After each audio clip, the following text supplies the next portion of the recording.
पालिका के दो रूप दिखने को मिले। सूरत के कतारगाम इलाके में बड़ी पत्थरों की शेड बनाई गई। सूरत के कतारगाम में तानदिए बांधकाम चक्रे अवैध ढांचे और पत्थरों की शेड खड़े किए हैं। शहर के मॉल बाजार दुकानें सील कर दी गई है, लेकिन अवैध रूप से बनाए गए पत्थरों के शेड के खिलाफ कोई कार्यवाही नहीं की गई। एसएमसी नहीं कर रहे हैं। मांग है कि जिम्मेदार एसएमसी अधिकारियों, सदस्यों और सहकारी समितियों के खिलाफ विभागीय जांच की जाए। वार्ड नंबर 7 के सह पार्षद किशोर भाई रुपरेलिया की मांग। एसएमसी कमिश्नर और पुलिस कमिश्नर से की गई मांग। अंधाधुंध सीलिंग करने वालों के खिलाफ भी जनता का गुस्सा बाहर आ रहा है।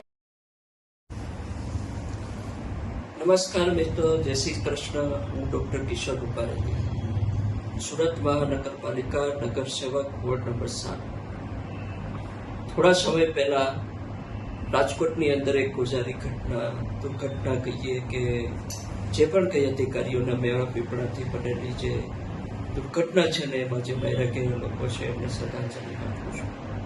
પરંતુ આજની તારીખમાં પણ આ પ્રોબ્લેમ અધિકારીઓના હિસાબે જે તે વિસ્તારના સંલગ્ન કોર્પોરેટરશ્રીઓ, ધારાસભ્યશ્રીઓ કે અન્ય કોઈ આગેવાન મિત્રો કે બિલ્ડરોના હિસાબે આ તકલીફો જે છે એ હજુ ચાલુ જ છે।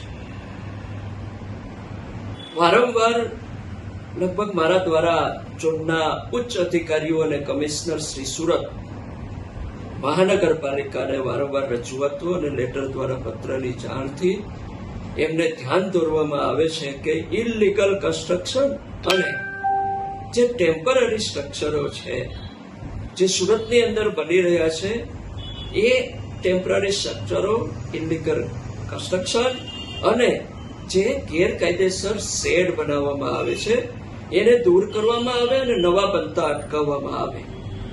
વારંવારના પત્રો છતાં પણ ઉચ્ચ અધિકારીશ્રીઓ, કમિશનરશ્રીઓ કે જે તે ઝોનના અધિકારીશ્રીઓએ આ બાબતે કોઈ જ ધ્યાન દોરવા છતાં કોઈ જ પ્રકારની કાર્યવાહી કરેલી નથી।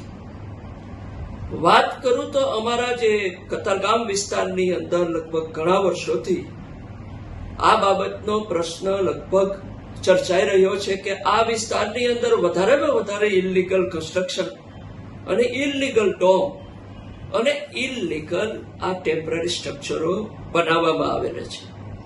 એમાં ઘણા બધા નાના ઘરના લોકો એટલે કે મધ્યમ વર્ગથી ગરીબ વર્ગના લોકો વધારે ખર્ચ ન થાય એના હિસાબે એક નાની એવી કોટડી બનાવી અને પોતાનો ધંધો અને બેરોજગારીને દૂર કરી અને રોજગારી પોતાના પરિવાર માટે રોજગારી મેળવવા માટેની કોશિશ કરતા હોય છે।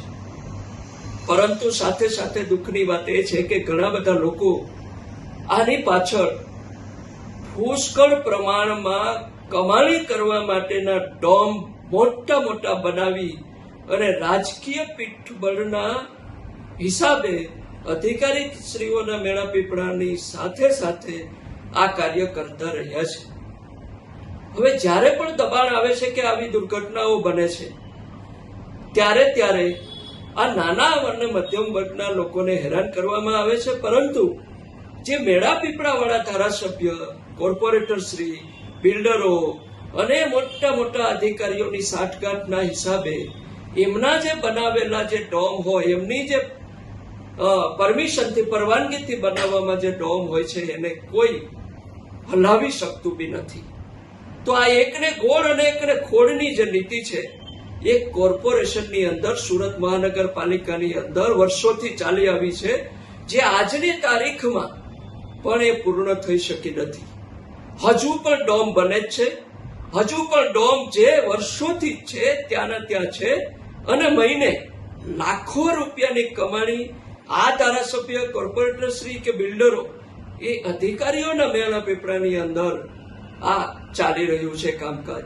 હાલમાં જ મેં કલેક્ટરશ્રી, માનનીય કલેક્ટરશ્રી, માનનીય પોલીસ કમિશનરશ્રી અને તાજેતરમાં માનનીય મહાનગરપાલિકાના કમિશનરશ્રીને પણ એક ટીપી 25ની અંદર જે વર્ષોથી જે ઇલીગલ કન્સ્ટ્રક્શન જે ચાલી આવ્યું છે અને ડોમ જે બનાવી અને એમાં મોટા પાયેથી કામકાજ કરવામાં આવી રહ્યું છે એ બાબતે મેં અરજી કરેલી છે અને એમને કહ્યું છે કે આની પાછળ જે મોટા પ્લોટો પડેલા છે એમાં લાખો રૂપિયાના જે ડોમ કોની પરમિશનથી અને કોના મેળા પીપળાની અંદર આ બનાવવામાં આવે એની તપાસ થાય અને જે પણ કોઈ આમાં અધિકારીઓ જવાબદાર હોય, જે પણ કોઈ આમાં ધારાસભ્ય જવાબદાર હોય, જે પણ કોઈ કોર્પોરેટર શ્રી આમાં જવાબદાર હોય કે જે પણ કોઈ બિલ્ડર જવાબદાર હોય કે કોઈ આગેવાન જવાબદાર હોય, એમની ઉપર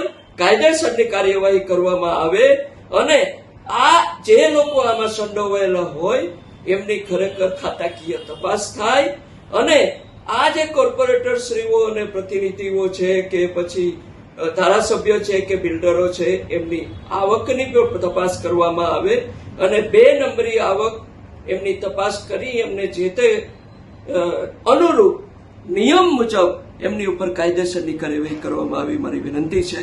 જય હિન્દ, જય ભારત.